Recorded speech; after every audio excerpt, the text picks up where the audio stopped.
Hoffman's algorithm, he doesn't care about your money.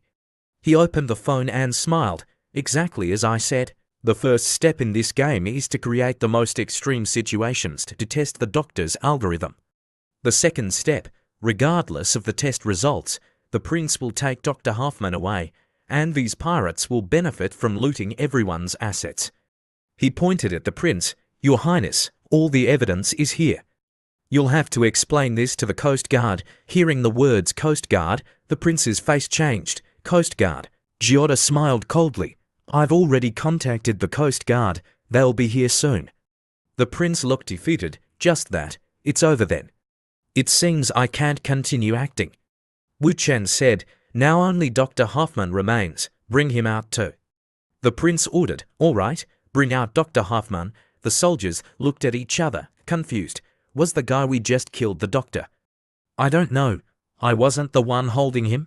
Why are you looking at me? Wu Chen pointed. Over there. That guy kidnapped Hoffman. A speedboat was escaping into the distance. Wu Chen pondered. Is this also part of the prince's game? Looking at the prince's expression made him uncertain. He used binoculars to observe, zooming in on the bound doctor and, more importantly, the number 71 tattooed on the boat driver's hand. It's them, the propagandists. He felt uneasy. If the Harriman family sent them to kidnap Dr. Hoffman, then Bell's mission will be a complete failure. Moreover, if these guys successfully use the doctor's AI algorithm, things will be very dangerous. Watching the boat disappear, Wu Chen muttered, propagandist number 71, don't celebrate too soon. I'll drag you back soon. An hour later, the three returned to their room, all dissatisfied with today's events. Suddenly, Giotto stopped and muttered, Wu Chen, you? Wu Chen, sensing something different, turned around. Giotto, what's wrong? Giotto pointed at him, questioning, why did you attack her and not me? What do you mean? Seeing her jealousy at its peak, Wu Chen and Li Rubing could only say, what? Wu Chen, quick-witted, hugged her tightly, smiling roguishly. You mean like this? Is this what you want?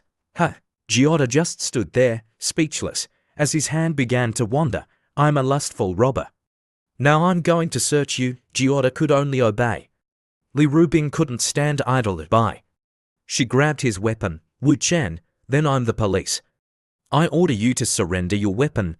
Then, the three of them wrestled on the bed, playing happily. The most unfortunate person at this moment was the one tied up in the closet by Wu Chen.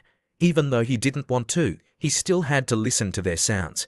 After some time wrestling and playing cops and robbers, a message arrived on Giotto's phone. Wu Chen, there's news. The speedboat, number 71, has switched to a helicopter. It's probably flying to Florida now. We have to rescue the doctor. Wu Chen jumped up and eagerly pulled her close.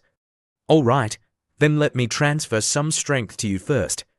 The commotion woke Li Rubing, who looked on in confusion. The three continued their strength transfer exercises.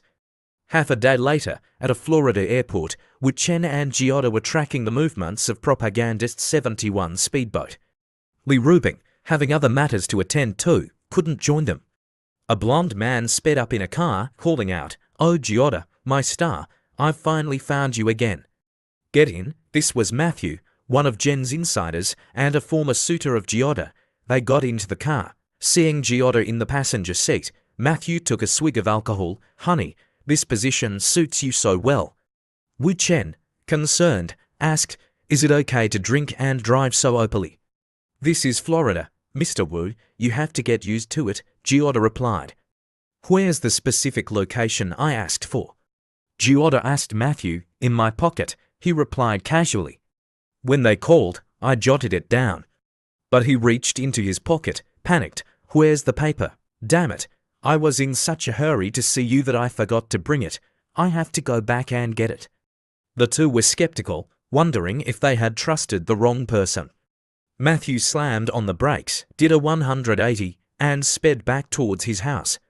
But before long, they were pulled over by the police. Two officers asked for his driver's license. Matthew explained, Officers, please understand. I haven't seen my girlfriend in a long time. You understand this feeling, right? I was a bit hasty and forgot it.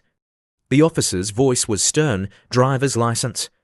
Matthew clasped his hands together, pleading, "Lord, are you going to separate these lovebirds?" Wu-chen and Giota face-palmed, embarrassed by Matthew's antics. Giota muttered, "This guy probably had his license revoked a long time ago." Wu-chen frowned. My uneasy feeling was right. He stepped forward, presenting his US Special Agent ID. "We're on a secret mission, no need for detailed explanations." Seeing the ID, the officers saluted and left, sorry for the disturbance. Wu-chen, suspicious, asked Giota, "Is he reliable?" She didn't know how to answer. "He seems unreliable, but in critical moments, he's trustworthy." Matthew turned around, crying, "My love, I didn't expect your heart to be stolen by an FBI guy. There's no place for me anymore." Giota, losing patience, kicked him. "Get in the car, stop talking nonsense, and hurry up." Later, they stopped in front of a mansion. Matthew pointed. "Giota, look at my flower garden. All the beautiful flowers I planted just for you. I'll go get the paper, wait for me." After he left, Wu-chen teased, "Your insider friend is quite the romantic, isn't he? You're not moved." 100 years ago, his family immigrated here from Italy, she explained. Relying on their superior scamming skills, they accumulated enormous wealth.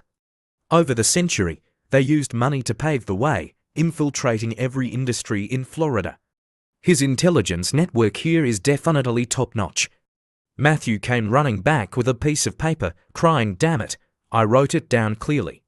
I don't understand, it must have been too crowded. What should we do now, Giota? Forgive me." Wu-chen asked, "Why don't you call the person who gave you the information?" "That's right, I can just call." "You're a genius, my friend." He made the call. The two had to stand and wait for him again.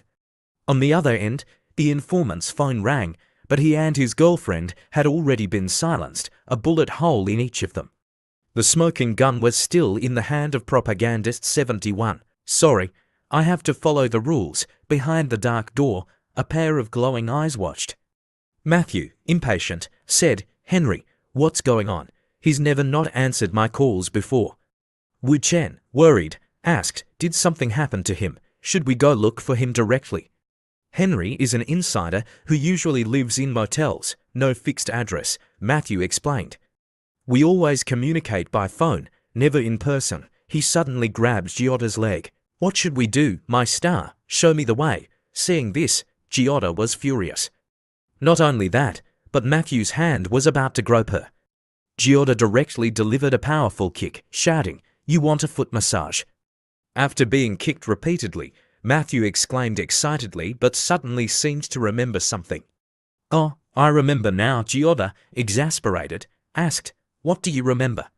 "Say it, don't keep us in suspense." "Henry has a pet alligator." Giota, about to hit him again, said, "You should quit drinking." Wu-chen interjected, "An alligator, what about it?" "This alligator, named Aiken, is not ordinary," Matthew explained. "I don't know when, but a dart got stuck in its head. Since then, it's developed intelligence far beyond its peers. Aiken is even more sensitive than a dog, even smarter than its owner. Henry, if we find it, we'll find the insider and Dr. Hoffman." Wu-chen asked, "So where is this alligator?" Matthew, about to speak, collapsed, chuckling, "Sorry, you two. I think I really should quit drinking. My legs are weak. Let's go inside and have a cup of coffee first." Giota could only sigh in resignation, while Wu-chen thought, "This guy is really unreliable." As they were walking, a pair of shining eyes emerged from the bushes, followed by an alligator. The three were shocked, completely stunned. It was indeed Aiken, as described